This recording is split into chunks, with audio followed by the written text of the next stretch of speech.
Segons dades de l'Observatori de Treball de la Generalitat, a 31 de desembre de 2009, a l'escala hi havia un total de 716 persones a l'atur. L'increment d'aturats en l'últim mes ha estat de 28, un 4,1%, i si ens mirem el darrer any, hi ha 161 persones més sense feina, el que representa una puja del 29%.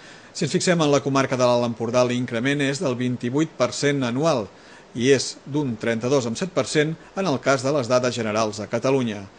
Tornant a l'escala, les estadístiques per sexe i edat ens mostren que el sector que té més atur són els homes d'entre 25 i 44 anys. Pel tipus de feina, el sector serveis és el més perjudicat, seguit per la construcció i la indústria. Pel que fa al temps que les persones estan a l'atur, la durada de fins a 6 mesos és la més freqüent. La manca de feina implica que els treballadors van a les oficines de treball a presentar sol·licituds.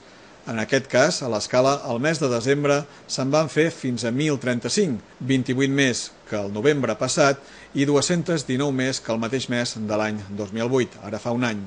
Agafant aquestes dades i tenint en compte que el padró de l'escala a finals de 2009 era de 10.700 persones, de les quals 1.850 són més joves de 16 anys i per tant no treballen, i 1.900 més grans de 65 i per tant estan jubilades, ens dona una població activa aproximada de 6.950 persones. Amb això ens queda un atur estimat del 9,7%, una xifra baixa si ho comparem amb els índexs a nivell estatal.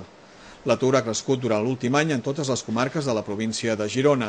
185 dels 221 municipis de la província han incrementat el nombre d'aturats.